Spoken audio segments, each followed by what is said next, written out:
नमस्कार मेरे शिव महापुराण के रसिक श्रोतागण। चलिए शिव महापुराण के क्रम को आगे बढ़ाते हैं। पहले कर लेते हैं शिव पार्वती की भजन। कर्पूरगौरम करुणावतारम संसारसारम भुजगेन्द्रहारम सदा वसन्तं हृदयारविन्दे सदा वसन्तं हृदयारविन्दे भवं भवानी सहितं नमामि। आज हमारा शिव महापुराण के विद्येश्वर संहिता में अथ पंचविंशो अध्याय है और नाम है रुद्राक्ष धारण की महिमा तथा उसके विविध वेदों का वर्णन। और साथ ही साथ मैं बता दूं कि आज सावन का प्रदोष भी है। तो चलिए अपने पाठ के क्रम को आगे बढ़ाते हैं। सूत जी बोले, हे महाप्राज्ञ, हे महामते, शिव स्वरूप, हे सौनक ऋषि, अब मैं संक्षेप से रुद्राक्ष का महात्म्य बता रहा हूँ, सुनिए। रुद्राक्ष शिव को बहुत ही प्रिय है, इसे परम पावन समझना चाहिए। रुद्राक्ष के दर्शन से, स्पर्श से तथा उस पर जप करने से वह समस्त पापों का अपहरण करने वाला माना गया है। हे मुनि, पूर्व काल में परमात्मा शिव ने समस्त लोगों का उपकार करने के लिए देवी पार्वती के सामने रुद्राक्ष की महिमा का वर्णन किया था। शिव जी बोले, हे महेश्वर, हे शिवे, मैं आपके प्रेमवश भक्तों के हित की कामना से रुद्राक्ष की महिमा का वर्णन करता हूँ, सुनिए।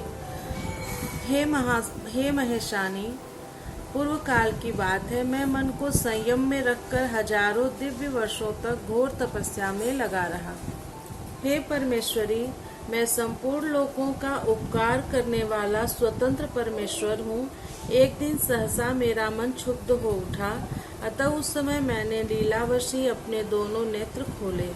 नेत्र खोलते ही मेरे मनोहर नेत्रपुटों से कुछ जल की बूंदें गिरी। आंसू की उन बूंदों से वहाँ रुद्राक्ष नामक वृक्ष पैदा हो गए। भक्तों पर अनुग्रह करने के लिए वे अश्रुबिंदु अस्थावर भाव को प्राप्त हो गए। वे रुद्राक्ष मैंने विष्णु भक्तों को तथा चारों वर्णों के लोगों को बांट दिए। भूतल पर अपने प्रिय रुद्राक्ष को मैंने गौड़ देश में उत्पन्न किया। मथुरा, अयोध्या, लंका, मलयाचल, सहगिरी, काशी तथा अन्य देशों में भी उनके अंकुर उगाए। वे उत्तम रुद्राक्ष असह पाप समूहों का भेदन करने वाले तथा श्रुतियों के भी प्रेरक हैं।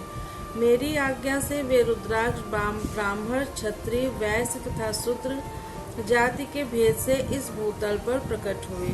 रुद्राक्षों की ही जाति के शुभाक्ष भी हैं। उन ब्राह्मण आदि जाति वाले रुद्राक्षों के वर्ण श्वेत, रक्त, पीत तथा कृष्ण जानने चाहिए। मनुष्य को चाहिए कि वे क्रमशः वर्ण के अनुसार अपनी जाति का ही रुद्राक्ष धारण करें। भोग और मोक्ष की इच्छा रखने वाले चारों वर्णों के लोगों को, विशेषतः शिव भक्तों को, शिव पार्वती की प्रसन्नता के लिए रुद्राक्ष के फलों को अवश्य धारण करना चाहिए। आंवले के फल के बराबर जो रुद्राक्ष हो वह श्रेष्ठ बताया गया है।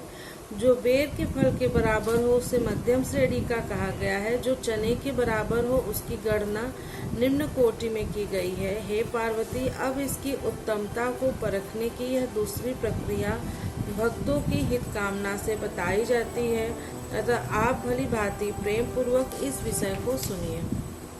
हे महेश्वरी, जो रुद्राक्ष बेर के फल के बराबर होता है वह उतना छोटा होने पर भी लोक में उत्तम फल देने वाला तथा सुख सौभाग्य की वृद्धि करने वाला होता है। जो रुद्राक्ष आंवले के फल के बराबर होता है वह समस्त अरिष्टों का विनाश करने वाला होता है तथा जो गुंजा फल के समान बहुत छोटा होता है वह संपूर्ण मनोरथों और फलों की सिद्धि करने वाला होता है। रुद्राक्ष जैसे जैसे छोटा होता है वैसे वैसे अधिक फल देने वाला होता है। एक छोटे रुद्राक्ष को विद्वानों ने एक बड़े रुद्राक्ष से 10 गुना अधिक फल देने वाला बताया है। पापों का नाश करने के लिए रुद्राक्ष धारण आवश्यक बताया गया है। वह निश्चय ही संपूर्ण अभिष्ट मनोरथों का साधक है, अतः उसे अवश्य ही धारण करना चाहिए। हे परमेश्वरी, लोक में मंगलमय रुद्राक्ष जैसा फल देने वाला देखा जाता है, वैसा फलदायिनी दूसरी कोई माला नहीं दिखाई देती। हे देवी, समान आकार प्रकार वाले, चिकने, सुदृढ़, स्थूल, कंटक युक्त, उभरे हुए छोटे छोटे दानों वाले और सुंदर रुद्राक्ष अभिलषित पदार्थों के दाता तथा सदैव भोग और मोक्ष देने वाले हैं। जिसे कीड़ों ने दूषित कर दिया हो, जो खंडित हो, फूटा हो, जिसमें उभरे हुए दाने न हो, जो वर्ण युक्त हो तथा जो पूरा पूरा गोल न हो, इन 6 प्रकार के रुद्राक्षों को त्याग देना चाहिए। जिस रुद्राक्ष में अपने आप ही डोरा पिरोने के लिए योग्य छिद्र हो गया हो, वही यहाँ उत्तम माना गया है। जिसमें मनुष्य के प्रयत्न से छेद किया गया हो, वह मध्यम श्रेणी का रुद्राक्ष कहा जाता है। रुद्राक्ष धारण बड़े बड़े पातकों का नाश करने वाला बताया गया है। 1100 रुद्राक्ष को धारण करने वाला मनुष्य रुद्र स्वरूप ही हो जाता है। इस जगत में 1100 रुद्राक्ष धारण करके मनुष्य जिस फल को पाता है, उसका वर्णन सैकड़ों वर्षों में भी नहीं किया जा सकता। भक्तिमान पुरुष भलीभांति 550 रुद्राक्ष के दानों का सुंदर मुकुट बनाए, 360 दानों को लंबे सूत्र में पिरोकर एक हार बना ले। वैसे वैसे 3 हार बनाकर भक्ति परायण पुरुष उनका यज्ञोपवीत तैयार करे। हे महेश्वरी, शिव भक्त मनुष्यों को शिखा में 3, दाहिने और बाएं दोनों कानों में क्रमशः 6, कंठ में 101, भुजाओं में 11, दोनों कोहनियों और दोनों मणिबंधों में पुनः 11, यज्ञोपवीत में 3 तथा कटी प्रदेश में गुप्त रूप से 5 रुद्राक्ष धारण करने चाहिए। हे परमेश्वरी, इस संख्या के अनुसार जो व्यक्ति रुद्राक्ष धारण करता है, उसका स्वरूप भगवान शंकर के समान सभी लोगों के लिए प्रणम्य और स्तुत्य हो जाता है। इस प्रकार रुद्राक्ष से युक्त होकर मनुष्य जब आसन लगाकर ध्यान पूर्वक शिव का नाम जपने लगता है, तो उसको देखकर पाप स्वतः छोड़कर भाग जाते हैं। इस तरह मैंने 1100 रुद्राक्ष को धारण करने की विधि कह दी है। इतने रुद्राक्षों के न प्राप्त होने पर मैं दूसरे प्रकार की कल्याणकारी विधि कह रहा हूँ। शिखा में 1, सिर पर 30, गले में 50 और दोनों भुजाओं में 16 रुद्राक्ष धारण करना चाहिए। दोनों मणिबंधों पर 12, दोनों स्कंदों में 500 और 108 रुद्राक्षों की माला बनाकर यज्ञोपवीत के रूप में धारण करना चाहिए। इस प्रकार दृढ़ निश्चय करने वाला जो मनुष्य 1000 रुद्राक्षों को धारण करता है, वह रुद्र स्वरूप है। समस्त देवगण जैसे शिव को नमस्कार करते हैं, वैसे ही उसको भी नमन करते हैं।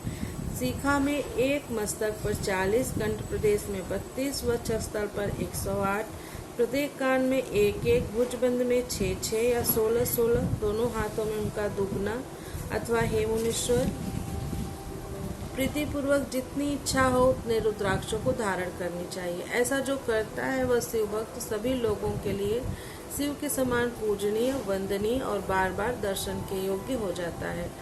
सिर पर ईशान मंत्र से, कानों में तत्पुरुष मंत्र से तथा गले और हृदय में अघोर मंत्र से रुद्राक्ष धारण करना चाहिए।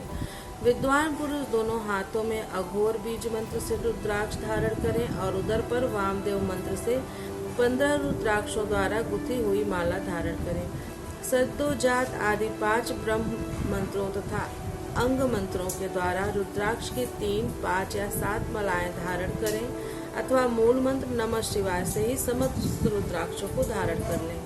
रुद्राक्षधारी पुरुष अपने खान पान में मंदिरा, मांस, लहसुन, प्याज, सहीजन, लिशोड़ा, विग्वरा आदि को त्याग दें। हे गिरिराज नंदिनी उमे, श्वेत रुद्राक्ष केवल ब्राह्मणों को ही धारण करना चाहिए। गहरे लाल रंग का रुद्राक्ष क्षत्रियों के लिए हितकर बताया गया है। वैश्यों के लिए प्रतिदिन बार बार पीले रुद्राक्ष धारण करना आवश्यक है और शूद्रों को काले रंग का रुद्राक्ष धारण करना चाहिए। यह वेदोक्त मार्ग है। ब्रह्मचारी, वानप्रस्थ, गृहस्थ और सन्यासी सबको नियम पूर्वक रुद्राक्ष धारण करना उचित है। इसे धारण किए बिना न रहें, यह परम रहस्य है। इसे धारण करने का सौभाग्य बड़े पुण्य से प्राप्त होता है। इसको त्यागने वाला व्यक्ति नरक को जाता है। हे उमे, पहले आंवले के बराबर और फिर उससे भी छोटे रुद्राक्ष धारण करें, जो रोग युक्त हो, जिनमें दाने न हो, जिन्हें कीड़ों ने खा लिया हो, जिनमें पिरोने योग्य छेद न हो। ऐसे रुद्राक्ष मंगलाकांक्षी पुरुषों को नहीं धारण करना चाहिए। रुद्राक्ष मेरा मंगलमय लिंग विग्रह है। वह अंततः चने के बराबर लघुतर होता है। सूक्ष्म रुद्राक्ष को ही सदा प्रशस्त माना गया है। सभी आश्रमों में समस्त वर्णों, स्त्रियों और शूद्रों को भी भगवान शिव की आज्ञा के अनुसार सदैव रुद्राक्ष धारण करना चाहिए। यतियों के लिए प्रणव के उच्चारण पूर्वक रुद्राक्ष धारण करने का विधान है। मनुष्य दिन में रात्रि में किए गए पापों से और रात्रि में दिन में किए गए पापों से, प्रातः, मध्याह्न और सायंकाल रुद्राक्ष धारण करने से किए गए समस्त पापों से मुक्त हो जाता है। संसार में जितने भी त्रिपुंड धारण करने वाले हैं, जटाधारी हैं और रुद्राक्ष धारण करने वाले हैं, वे यमलोक को नहीं जाते हैं। जिनके ललाट में त्रिपुंड लगा हो और सभी अंग रुद्राक्ष से विभूषित हो तथा जो पंचाक्षर मंत्र का जप कर रहे हैं, वे आप सदृश पुरुषों के पूज्य हैं। वे वस्तुतः साधु हैं। यम अपने गणों को आदेश करते हैं कि जिसके शरीर पर रुद्राक्ष नहीं है, मस्तक पर त्रिपुंड नहीं है और मुख में ओम नमः शिवाय पंचाक्षर मंत्र नहीं है, उसको यमलोक लाया जाए। भस्म एवं रुद्राक्ष के उस प्रभाव को जानकर या न जानकर जो भस्म और रुद्राक्ष धारण करने वाले हैं, वे सर्वदा हमारे लिए पूज्य हैं। उन्हें यमलोक नहीं लाना चाहिए। काल ने भी इस प्रकार से अपने गणों को आदेश दिया, तब वैसा ही होगा। ऐसा कहकर आश्चर्यचकित सभी गण चुप हो गए। इसलिए हे महादेवी, रुद्राक्ष भी पापों का नाशक है। हे पार्वती, उसको धारण करने वाला मनुष्य पापी होने पर भी मेरे लिए प्रिय है और शुद्ध है। हाथ में, भुजाओं में और सिर पर जो रुद्राक्ष धारण करता है, वह समस्त प्राणियों से अवध्य है और पृथ्वी पर रुद्र रूप होकर विचरण करता है। सभी देवों और असुरों के लिए वह सदैव वंदनीय एवं पूजनीय है। वह दर्शन करने वाले प्राणी के पापों का शिव के समान ही नाश करने वाला है। ध्यान और ज्ञान से रहित होने पर भी जो रुद्राक्ष धारण करता है, वह संपूर्ण पापों से मुक्त होकर परम गति को प्राप्त होता है। मणि आदि की अपेक्षा रुद्राक्ष के द्वारा मंत्र जप करने से करोड़ गुना पुण्य प्राप्त होता है और उसको धारण करने से तो 10 करोड़ गुना पुण्य लाभ होता है। हे देवी, यह रुद्राक्ष प्राणी के शरीर पर जब तक रहता है, तब तक स्वल्प मृत्यु उसे बाधा नहीं पहुंचाती। त्रिपुंड को धारण कर तथा रुद्राक्षों से सुशोभित अंग वाला होकर मृत्युंजय का जप कर रहे उस पुण्यवान मनुष्य को देखकर ही रुद्र दर्शन का फल प्राप्त हो जाता है। हे प्रिय, पंचदेव प्रिय अर्थात स्मार्त और वैष्णव तथा सर्वदेव प्रिय सभी लोग रुद्राक्ष की माला से समस्त मंत्रों का जप कर सकते हैं। विष्णु आदि देवताओं के भक्तों को भी निस्संदेह इसे धारण करना चाहिए। रुद्र भक्तों के लिए तो विशेष रूप से रुद्राक्ष धारण करना आवश्यक है। हे पार्वती, रुद्राक्ष अनेक प्रकार बताए गए हैं। मैं उनके भेदों का वर्णन करता हूँ। वे भेद भोग और मोक्ष रूप फल देने वाले हैं। तुम उत्तम भक्तिभाव से उनका परिचय सुनो। एक मुख वाला रुद्राक्ष साक्षात शिव का स्वरूप है। वह भोग और मोक्ष रूपी फल प्रदान करता है। उसके दर्शन मात्र से ही ब्रह्म हत्या का पाप नष्ट हो जाता है। जहाँ रुद्राक्ष की पूजा होती है, वहाँ से लक्ष्मी दूर नहीं जाती। उस स्थान के सारे उपद्रव नष्ट हो जाते हैं तथा वहाँ रहने वाले लोगों की संपूर्ण कामनाएं पूर्ण होती हैं। 2 मुख वाला रुद्राक्ष देव देवेश्वर कहा गया है। वह संपूर्ण कामनाओं और फलों को देने वाला है। वह विशेष रूप से गो हत्या का पाप नष्ट करता है। 3 मुख वाला रुद्राक्ष सदा साक्षात साधन का फल देने वाला है। उसके प्रभाव से सारी विद्याएं प्रतिष्ठित हो जाती हैं। 4 मुख वाला रुद्राक्ष साक्षात ब्रह्मा का रूप है और ब्रह्म हत्या के पाप से मुक्ति देने वाला है। उसके दर्शन और स्पर्श से शीघ्र ही धर्म, अर्थ, काम और मोक्ष, इन चारों पुरुषार्थों की प्राप्ति होती है।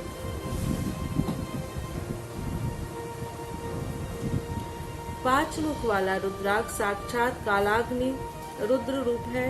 वह सब कुछ करने में समर्थ, सबको मुक्ति देने वाला तथा संपूर्ण मनोवांछित फल प्रदान करने वाला है।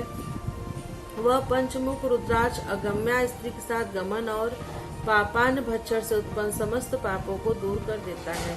6 मुख वाला रुद्राक्ष कार्तिकेय स्वरूप है। यदि दाहिनी बाह में उसे धारण किया जाए तो धारण करने वाला मनुष्य ब्रह्म हत्या आदि पापों से मुक्त हो जाता है, इसमें संशय नहीं है। हे महेश्वरी, 7 मुख वाला रुद्राक्ष अनंग नाम से प्रसिद्ध है। हे देवेशी, उसको धारण करने से दरिद्र भी ऐश्वर्यशाली हो जाता है। 8 मुख वाला रुद्राक्ष अष्टमूर्ति भैरव रूप है। उसको धारण करने से मनुष्य पूर्णायु होता है और मृत्यु के पश्चात शूलधारी शंकर हो जाता है। 9 मुख वाले रुद्राक्ष को भैरव तथा कपिल मुनि का प्रतीक माना गया है, अथवा 9 रूप धारण करने वाली महेश्वरी दुर्गा उसकी अधिष्ठात्री देवी मानी गई है। जो मनुष्य भक्त परायण होकर अपने बाएं हाथ में 9 मुख रुद्राक्ष धारण करता है वह निश्चय ही मेरे समान सर्वेश्वर हो जाता है, इसमें संशय नहीं है। हे महेश्वरी, 10 मुख वाला रुद्राक्ष साक्षात भगवान विष्णु का रूप है। हे देवेशी, उसको धारण करने से मनुष्य की संपूर्ण कामनाएं पूर्ण हो जाती हैं। हे परमेश्वरी, 11 मुख वाला जो रुद्राक्ष है वह रुद्र रूप है। उसको धारण करने से मनुष्य सर्वत्र विजयी होता है। 12 मुख वाले रुद्राक्ष को केश प्रदेश में धारण करें। उसको धारण करने से मानव मस्तक पर 12 आदित्य विराजमान हो जाते हैं। 13 मुख वाला रुद्राक्ष विश्व देवों का स्वरूप है। उसको धारण करके मनुष्य संपूर्ण अभिष्टों को प्राप्त करता है तथा सौभाग्य और मंगल लाभ करता है। 14 मुख वाला जो रुद्राक्ष है वह परम शिव रूप है। उसे भक्ति पूर्वक मस्तक पर धारण करें, इससे समस्त पापों का नाश हो जाता है। हे गिरिराज कुमारी, इस प्रकार मुखों के भेद से रुद्राक्ष के 14 भेद बताए गए हैं। अब तुम क्रमशः उन रुद्राक्षों के धारण करने के मंत्रों को प्रसन्नता पूर्वक सुनो। ओम ह्रीं नमः, ओम नमः, ओम नमः क्लीं नमः, ओम ह्रीं नमः, ओम ह्रीं नमः, ओम ह्रीं ह्रूं नमः, ओम हूं नमः, ओम हूं नमः, ओम ह्रीं ह्रूं नमः, ओम ह्रीं नमः, ओम ह्रीं ह्रूं नमः, ओम क्रौं छौं रौ नमः, ओम ह्रीं नमः, ओम नमः। इन 14 मंत्रों द्वारा क्रमशः 1 से लेकर 14 मुख वाले रुद्राक्षों को धारण करने का विधान है। साधक को चाहिए कि वह निद्रा और आलस्य का त्याग करके श्रद्धा भक्ति से संपन्न होकर संपूर्ण मनोरथों की सिद्धि के लिए उक्त मंत्रों द्वारा उन रुद्राक्षों को धारण करे। इस पृथ्वी पर जो मनुष्य मंत्र के द्वारा अभिमंत्रित किए बिना ही रुद्राक्ष धारण करता है वह क्रमशः 14 इंद्रों के काल पर्यंत घोर नरक को जाता है। रुद्राक्ष की माला धारण करने वाले पुरुष को देखकर भूत प्रेत पिशाच डाकनी साकनी तथा जो अन्य द्रोहकारी राक्षस आदि हैं वे सब के सब दूर भाग जाते हैं। जो कृत्रिम अभिचार आदि कर्म प्रयुक्त होते हैं वे सब रुद्राक्षधारी को देखकर सशंक हो दूर चले जाते हैं। हे पार्वती, रुद्राक्ष मालाधारी पुरुष को देखकर मैं शिव भगवान, विष्णु, देवी दुर्गा, गणेश, सूर्य तथा अन्य देवता भी प्रसन्न हो जाते हैं। हे महेश्वरी, इस प्रकार रुद्राक्ष की महिमा को जानकर धर्म की वृद्धि के लिए भक्ति पूर्वक पूर्वोक्त मंत्रों द्वारा विधिवत उसे धारण करना चाहिए। हे मुनीश्वरों, इस प्रकार परमात्मा शिव ने भगवती पार्वती के सामने भक्ति तथा मुक्ति प्रदान करने वाले भस्म तथा रुद्राक्ष के महात्म्य का वर्णन किया था। भस्म और रुद्राक्ष को धारण करने वाले मनुष्य भगवान शिव को अत्यंत प्रिय हैं। उसको धारण करने के प्रभाव से ही भुक्ति मुक्ति दोनों प्राप्त हो जाती है, इसमें संदेह नहीं है। भस्म और रुद्राक्ष धारण करने वाला मनुष्य शिव भक्त कहा जाता है। भस्म एवं रुद्राक्ष से युक्त होकर जो मनुष्य शिव प्रतिमा के सामने स्थित होकर ओम नमः शिवाय इस पंचाक्षर मंत्र का जप करता है वह पूर्ण भक्त कहलाता है। बिना भस्म का त्रिपुंड धारण किए और बिना रुद्राक्ष माला लिए जो महादेव की पूजा करता है उससे पूजित होने पर भी महादेव अभीष्ट फल प्रदान नहीं करते। हे मुनीश्वर, सभी कामनाओं के परिपूर्ण करने वाले भस्म और रुद्राक्ष के महात्म्य को मैंने सुनाया। जो इस रुद्राक्ष और भस्म के महात्मा को भक्ति पूर्वक सुनता है उसकी सभी कामनाएं पूर्ण हो जाती हैं। वह पुत्र पौत्र आदि के साथ इस लोक में सभी प्रकार के सुख भोग कर अंत में मोक्ष को प्राप्त होता है और भगवान शिव का अति प्रिय हो जाता है। हे मुनीश्वरों, इस प्रकार मैंने शिव की आज्ञा के अनुसार उत्तम मुक्ति देने वाली विद्येश्वर संहिता आपके समक्ष कही। इस प्रकार से शिव महापुराण के प्रथम विद्येश्वर संहिता के साध्य साधन खंड में रुद्राक्ष महात्मा वर्णन नामक 25वां अध्याय पूर्ण हुआ और इसी के साथ प्रथम विद्येश्वर संहिता भी समाप्त होती है। प्रियम शंकरम सर्वनाथम नमामि। हर हर महादेव। अब यहाँ पे विद्येश्वर संहिता प्रथम समाप्त होती है और कल से अगले पाठ में हम पढ़ेंगे रुद्र संहिता, द्वितीया रुद्र संहिता। तो कल से रुद्र संहिता का पाठ होगा। फिर तब तक आप लोग कथा मन लगा के सुनिए। मिलती हूँ अगली कथा में।